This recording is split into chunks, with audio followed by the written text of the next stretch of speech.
Banyak sekali media memframing ini investasi bodong. Faktanya enggak ya, saya punya lahan, ini bukan investasi, ini adalah jual beli kapling. Kampung Kurma ini melakukan kegiatan tanpa izin dan juga tidak rasional. Jadi skema dari awal itu memang kami akui ada kesalahan.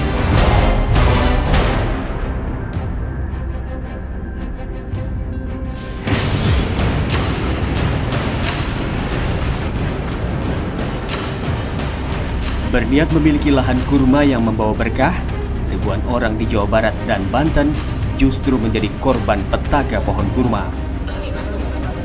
Ribuan orang itu tergiur bisnis cepat dengan untung berlipat dengan membeli kebun kurma.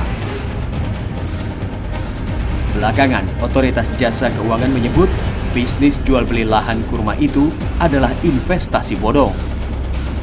Total uang nasabah yang terancam hilang mencapai puluhan miliar rupiah. Pelaku mengusung konsep bisnis syariah Islam.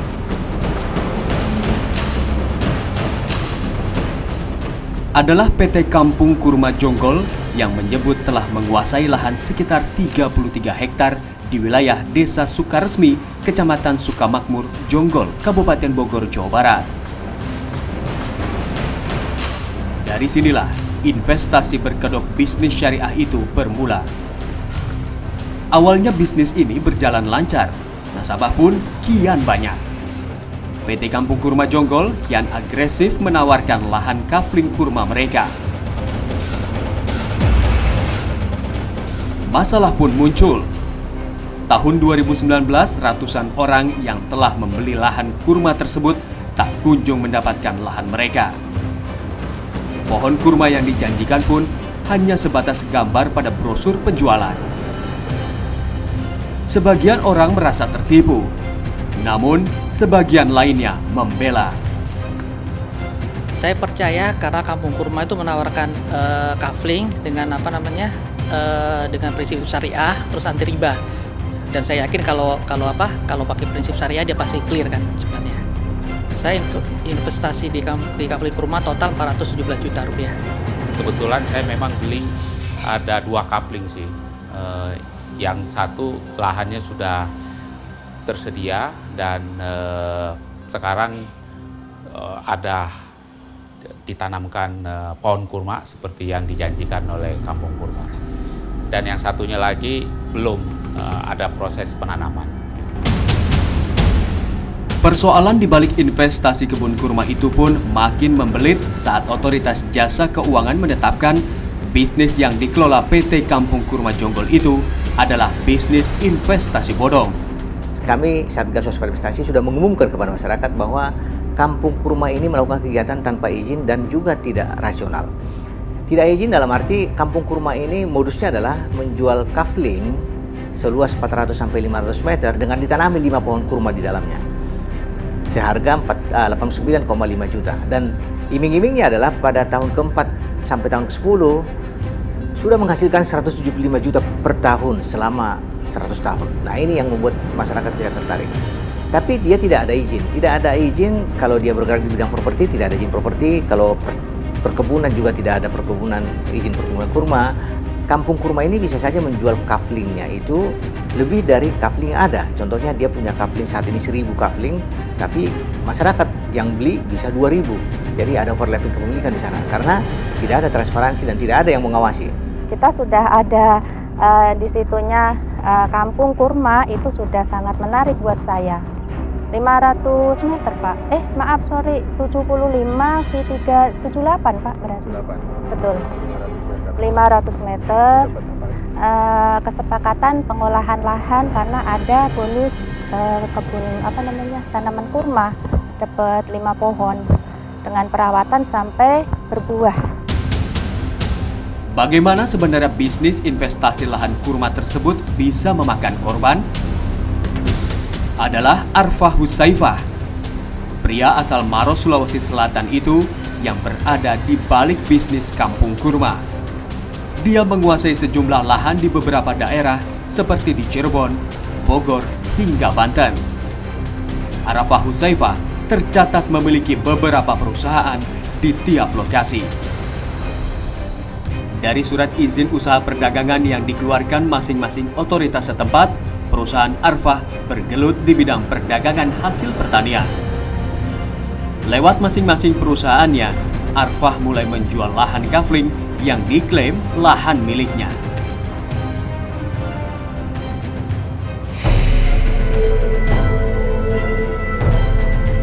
Di kawasan Jonggol, Kabupaten Bogor, Jawa Barat misalnya, PT Kampung Kurma Jonggol milik Arfah menjual lahan kafling seluas 500 meter persegi dengan harga 78 juta rupiah.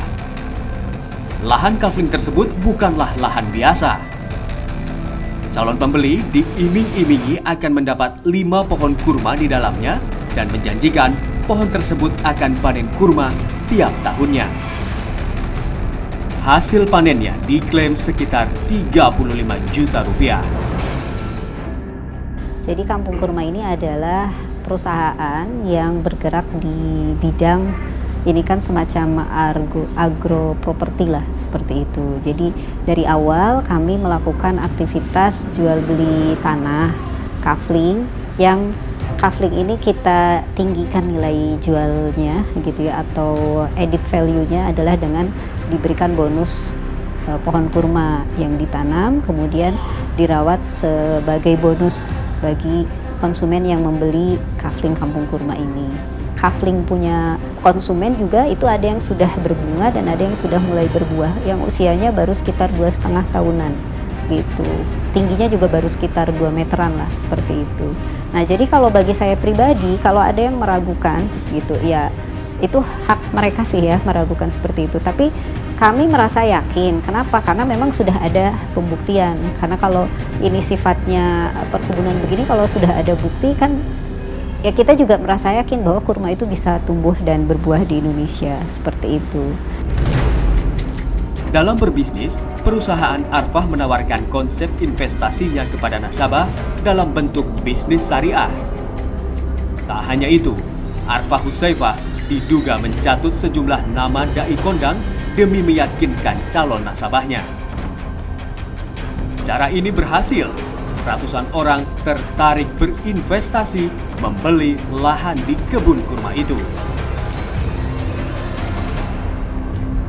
Di proposalnya kan di kafling kan gitu kan. Makanya permohonan tersebut kita tolak dan tidak kita rekomendasikan.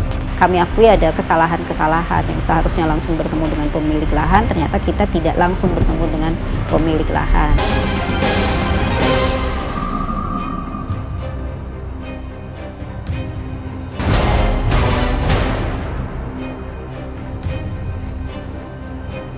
Satu kafling terkecil yang kami tawarkan yakni 500 meter kubik dan bisa ditanami pohon kurma.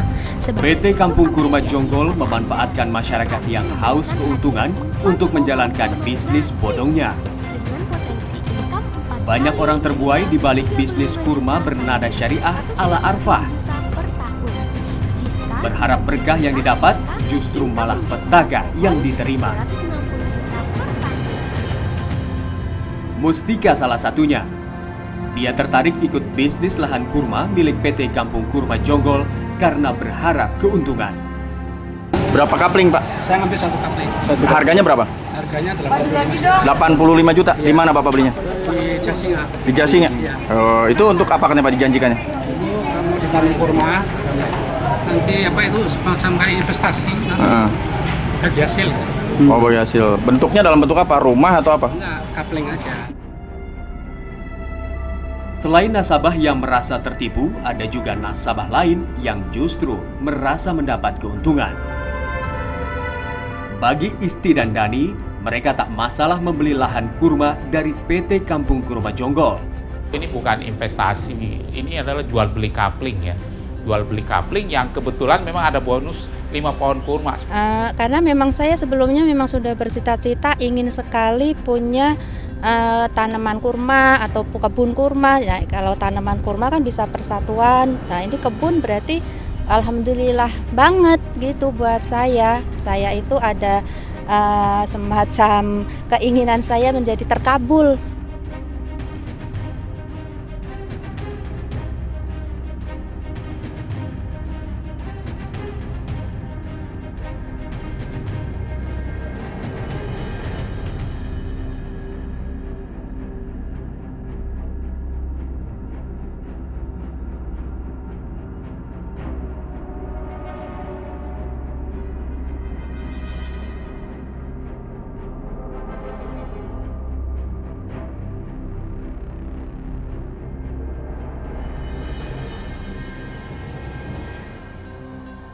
yaitu nasabah PT Kampung Kurma Jonggol. Tiap lahan kafling sudah ada bibit pohon kurmanya. Karena ini membawa nama kurma gitu ya, karena kurma kan identik dengan agama Islam, dengan Al-Quran, dengan sunnah. Jadi saya berpikiran bahwa ini adalah bersih gitu ya, maksudnya tidak ada halangan apa-apa. Kemudian ya kita putuskan aja, ada catering kita ikut, ada pembayaran ya kita bayar gitu aja. Dan kita tidak mengetahui manajemennya siapa enggak, transfer ke rekening ini ya kami transfer. Pengelolanya dia bilang cuma ya ini diusahakan, terus dia bilang waktu kita minta proses untuk akte jual belinya dibilang belum ada dana. Terus menanyakan untuk kapan ada penanaman pohon kurmanya, belum ada dana juga. Terus waktu itu untuk yang kafling saya, untuk yang prosar sama kolam relay, buat kolamnya juga nunggu ada dana lagi. Jadi saya bingung juga tuh, dana kok bisa habis gitu kan. Bagi PT Kampung Kurma Jonggol, tak ada yang salah dari bisnis lahan kurma mereka. Persoalan membelit mereka terjadi karena mereka sadar terlalu gencar menjual lahan tanpa memiliki lahannya terlebih dahulu.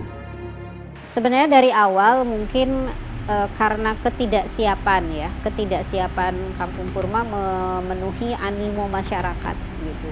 Jadi begitu diluncurkan ternyata animo masyarakat begitu tingginya terhadap Kampung Kurma. Nah, ini kalau menurut pakar manajemen, kecepatan untuk penyelesaian lahan lebih lambat dibanding kecepatan penjualan. Ini yang menjadi inti permasalahannya gitu. Jadi tidak bisa segera menyelesaikan lahan sementara penjualannya kadung, ya terlanjur banyak seperti itu. Lalu sebenarnya milik siapa lahan-lahan yang diperjualbelikan PT Kampung Kurma Jonggol itu? Lantas bagaimana mereka berani menjual lahan-lahan itu dengan jaminan akan memberikan pohon kurma? Ketika marketing yang mereka lakukan itu tidak ada pada manajemen pemerintah desa Sukaresmi. Artinya siapa saja atau berapa orang yang sudah lunas dan berapa orang yang belum lunas itu kami tidak mengetahui sepenuhnya. Hanya kami tahu bahwa permohonan untuk mengeluarkan warkah dari pemerintah desa itu diminta oleh warga langsung atas nama pemilik tanah tersebut. Yang mungkin ini salah satu yang menjadi tantangan kami adalah tidak langsung bertemunya dengan pemilik lahan di awal seperti itu. Jadi skema dari awal itu memang kami akui ada kesalahan-kesalahan yang seharusnya langsung bertemu dengan pemilik lahan, ternyata kita tidak langsung bertemu dengan pemilik lahan. Selain disebut investasi bodong oleh OJK, bisnis lahan PT Kampung Kurma ternyata menyalahi prosedur. Badan Pertanahan Nasional Kabupaten Bogor menyebut PT Kampung Kurma Jonggol tidak bisa menjual lahannya secara kafling. Permohonan izin lokasi PT Kampung Kurma itu memang pernah masuk di kantor pertanahan Kabupaten Bogor. Izin lokasinya untuk perkebunan, namun di proposalnya akan di kafling kan gitu kan. Makanya permohonan tersebut kita tolak dan tidak kita rekomendasikan karena jenis usahanya perkebunan, untuk usaha kebun kan, perkebunan. Untuk perkebunan itu harus diusahakan, bukan untuk di kafling gitu, nanti karena haknya yang kita berikan nanti kan kalau perkebunan kan hak guna usaha gitu. Di HGU tidak ada HGU yang di kafling atau dipecah-pecah.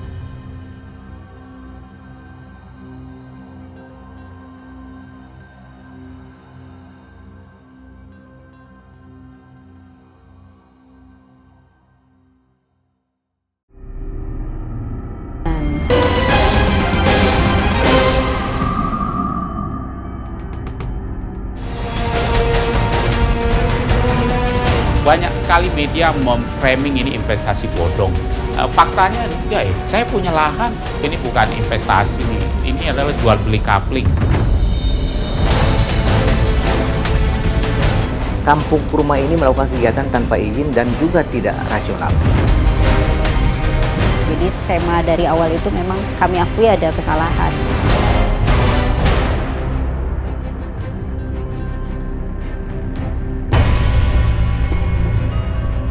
Sejak awal bisnis berjalan, PT Kampung Kurma Jonggol mengaku telah menguasai lahan sekitar 33 hektar.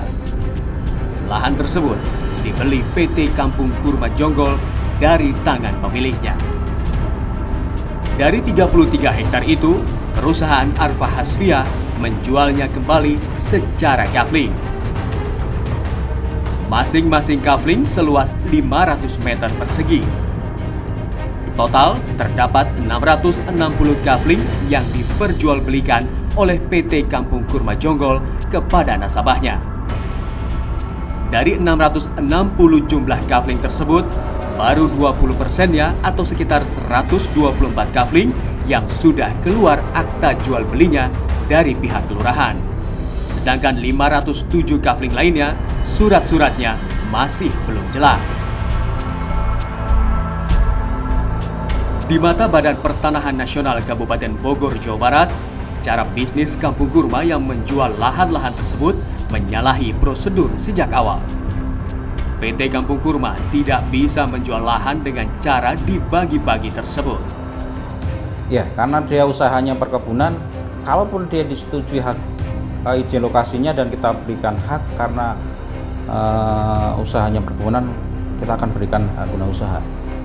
Guna usaha itu tidak boleh di kafling-kafling.